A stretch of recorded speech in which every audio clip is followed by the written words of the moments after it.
Mid 80s में जब Amitabh Bachchan film industry छोड़कर पॉलिटिक्स चले गए थे तो इंडस्ट्री को नए एंग्री यंग मैन की तलाश थी। इस डिकेड में कई नए एक्टर्स ने अपना डेब्यू किया था, लेकिन उन सब में सबसे मजबूत दावेदार बनकर उभरे सनी देओल। आज के लोग भले सनी को गदर, घातक, दामिनी और घायल जैसे रोल के लिए याद करते होंगे, लेकिन जिस फिल्म ने उन्हें सिर्फ एक्शन हीरो नहीं बल्कि एक पावरफुल एक्टर के रूप में एस्टैब्लिश किया, वो थी राहुल रवेल की अर्जुन। राजा रेट्रो में आज बात होगी इसी कल्ट क्लासिक फिल्म की मेकिंग की और उन दिलचस्प किस्सों की जिन्होंने अर्जुन को हिंदी सिनेमा की सबसे यादगार फिल्मों में शामिल कर दिया।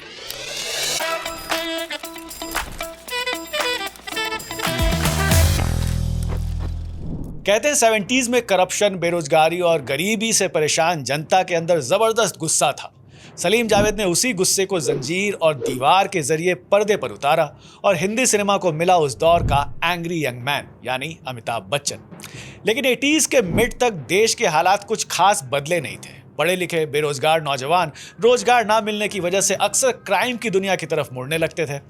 मुंबई जैसे शहर में ये एक बड़ी समस्या बन चुकी थी। उसी दौर में डी कंपनी यानी दाऊद इब्राहिम के गैंग और पठान गैंग के बीच खूनी गैंगवार की खबरें लगभग रोज अखबारों की सुर्खियां बनती थी।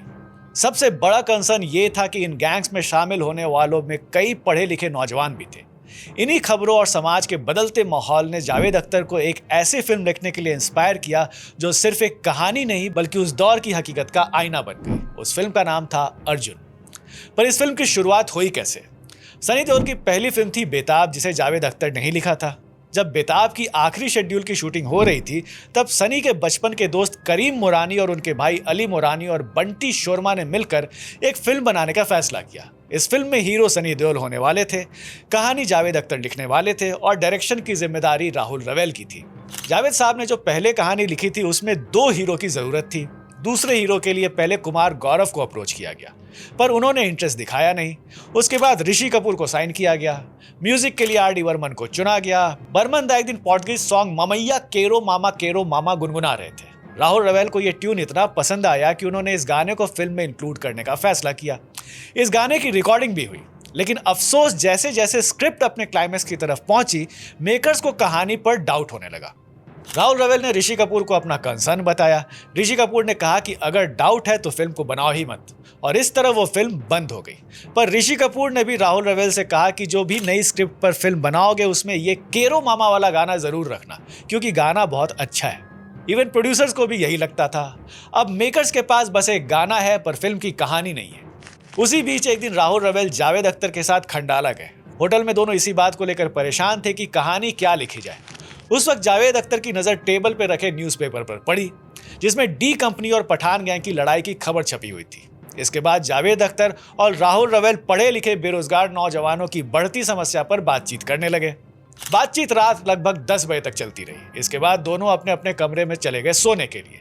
लेकिन रात करीब 3 बजे जावेद साहब ने राहुल रवेल को जगाया और दिन भर की उसी डिस्कशन पर बेस्ड एक पूरी स्क्रिप्ट सुना दी। और खास बात यह थी कि उस स्क्रिप्ट में उस गाने के लिए भी स्पेस था जो गाना प्रोड्यूसर्स फिल्म में रखना चाहते थे। और इस तरह कहानी फाइनल हुई अर्जुन की, जो सनी देओल के करियर की सबसे इंपॉर्टेंट फिल्म बन गई। राहुल रवेल ने कहानी अपने गुरु राज कपूर को सुनाई। उन्हें भी कहानी अच्छी लगी। राज कपूर ने सजेशन दिया कि फिल्म मेकिंग के सारे कन्वेंशनल रूल तोड़कर इस फिल्म को बनाना। गुरु का आशीर्वाद मिलने के बाद राहुल रवेल ने काम शुरू किया। आइडिया था फिल्म को पूरी तरह मुंबई में शूट करना। फिल्म किसी भी मोड़ पर मुंबई से बाहर नहीं जाती।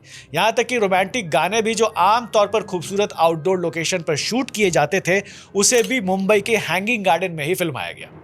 आमतौर पर फिल्मों में हीरो का सिर्फ पहला नाम होता था, उसका सरनेम नहीं होता था, लेकिन इस मूवी के हर कैरेक्टर के सरनेम पर भी फोकस किया गया। राहुल रवेल के अकॉर्डिंग कैरेक्टर्स का कास्ट उसकी सोशल आइडेंटिटी को दिखाना जरूरी था। सिंस कहानी मुंबई की थी तो जरूरी था कि अर्जुन का सरनेम महाराष्ट्रियन हो, और इस तरह अर्जुन मावलंकर का जन्म हुआ। सपोर्टिंग कास्ट को भी अलग अलग कास्ट एंड कम्युनिटी के सरनेम दिए गए ताकि मुंबई जैसे बड़े शहर की डाइवर्सिटी को एस्टैब्लिश किया जा सके। फिल्म की कास्टिंग एक बड़ा चैलेंज थी। ऐसे एक्टर्स की जरूरत थी जो फिल्मी नहीं बल्कि रियलिस्टिक एक्टिंग कर सके ताकि फिल्म और सच्ची लगे। उस दौर में कास्टिंग डायरेक्टर्स का कोई कॉन्सेप्ट नहीं था, इसलिए हर कैरेक्टर के लिए सही एक्टर ढूंढना किसी हरक्यूलियन टास्क से कम नहीं था। एक बहुत इंटरेस्टिंग कैरेक्टर था अनूप लाल का। उसके लिए प्रोड्यूसर करीम मोरानी अपने दोस्त परेश रावल के पास गए, क्योंकि परेश थिएटर में काफी पॉपुलर थे। परेश को रोल पसंद है और इस तरह अर्जुन परेश रावल की पहली फिल्म बन गई। और फिल्म में उनके परफॉर्मेंस से इंप्रेस होकर ही महेश भट्ट ने उन्हें नाम में कास्ट किया। इधर महेश भट्ट ने परेश को अर्जुन में देखकर नाम के लिए साइन किया, तो उधर महेश भट्ट की सारांश देखकर राहुल रवेल ने अर्जुन के लिए अनुपम खेर को साइन किया। अर्जुन के मेन विलन शिव कुमार चोगले का किरदार ऐसे एक्टर को प्ले करना था जिसे पहले कभी विलन के रूप में ना देखा गया हो। इसी आइडिया के साथ अनुपम खेर को कास्ट किया गया। सारांश के अनुपम खेर को देख कोई बिलीव ही नहीं कर सकता था कि ये आदमी खतरनाक विलन बन सकता है। फीमेल लीड के लिए डिंपल कपाड़िया को लिया गया। इसके अलावा प्रेम चोपड़ा, गोगा कपूर, AK हंगल, शशि कला ने भी काफी अच्छा काम किया। फिल्म की सबसे खास बात है इसके रियल लोकेशन दिखने वाले सेट्स। फिल्म की ज्यादातर शूटिंग के लिए लाल बाग इलाके को चुना था, लेकिन इतनी भीड़ भाड़ वाले इलाके में लंबे समय तक शूटिंग करना मुमकिन नहीं था। इसलिए मेकर्स ने फैसला किया कि राजकमल स्टूडियो के आउटडोर एरिया में ही गलियां, तंग रास्ते, मकान और पूरे मोहल्ले का एक सेट खड़ा किया जाए। सेट को इस तरह डिजाइन किया गया था कि आसपास का असली माहौल उसके साथ मिलकर वही लाल बाग फील दे रहा था। आर्ट डायरेक्टर मधुकर शिंदे ने पूरी कोशिश की कि सेट इतना रियल लगे कि ऑडियंस को यह महसूस हो जाए कि वो किसी स्टूडियो के सेट पर नहीं बल्कि मुंबई के एक मोहल्ले में पहुंच गए। सेट इतना रियल था कि जैसे ही सेट लगभग तैयार होने लगा, आसपास के नाई की दुकान, एक ढाबा, एक मिठाई की दुकान, एक पान की दुकान और एक चाय की टपरी के मालिक सब प्रोड्यूसर से रिक्वेस्ट करने लगे कि उन्हें अपनी दुकान वहां खोलने दी जाए। और इस तरह पार्ले ने एक सॉफ्ट ड्रिंक की दुकान लगाई जहां यूनिट और जूनियर आर्टिस्ट के लिए थम्स अप की अनलिमिटेड बॉटल मुफ्त में दी जाती थी। इस तरह क्वालिटी आइसक्रीम ने भी अपना स्टॉल लगाया, पर मेकर्स ने शर्त रखी कि सेट के लोगों के लिए हर फ्लेवर की आइसक्रीम की अनलिमिटेड सप्लाई होनी चाहिए। सेट पर क्राउड दिखाने के लिए जूनियर आर्टिस्ट और यूनिट के लोगों से कहा गया कि वो अपने परिवार वालों को भी सेट पर ला सकते हैं। उनके परिवार को भी मुफ्त में आइसक्रीम और सॉफ्ट ड्रिंक दिए जाते थे। ये सबके लिए फायदे का सौदा था। वीकेंड पर आने वाले परिवार बहुत खुश होते थे और मेकर्स को सेट पर बिना किसी खर्च के एक बड़ी भीड़ भी मिल जाती थी। साथ ही उन चालाक दुकानदारों की बिक्री में भी जबरदस्त इजाफा हुआ जिन्होंने अपनी कंज्यूमर शॉप सेट पर लगाई थी। पूरे फिल्म में सबसे इंपॉर्टेंट सीन जो आज भी याद किया जाता है वो था अर्जुन के दोस्त का मर्डर सीन में बारिश हो रही है, सेट पर करीब 1000 लोग खड़े हैं और हर एक के हाथ में 2-2 छाते हैं। यानी पूरे सेट पर सिर्फ छाते ही छाते नजर आ रहे थे। इन्हीं छातों के बीच से अर्जुन का दोस्त गुंडों से अपनी जान बचाकर भाग रहा है। सुनने में ये सीन भले ही बहुत आसान लगे, लेकिन इसे फिल्माना राहुल रवेल के लिए किसी चैलेंज से कम नहीं था। दौड़ते वक्त कभी किसी का छाता एक्टर की आंख से टकरा जाता था तो कभी गुंडे की तलवार से टकराकर फट जाता था। नतीजा ये हुआ कि सिर्फ 3 मिनट के इस सीक्वेंस को शूट करने में पूरे 2 दिन लग गए। लेकिन जब ये सीन फिल्म में आया तो उसने दर्शकों को इमोशनल कर दिया। इस सीन को और पावरफुल बनाता है इसका बैकग्राउंड म्यूजिक जिसे RD बर्मन ने बनाया था।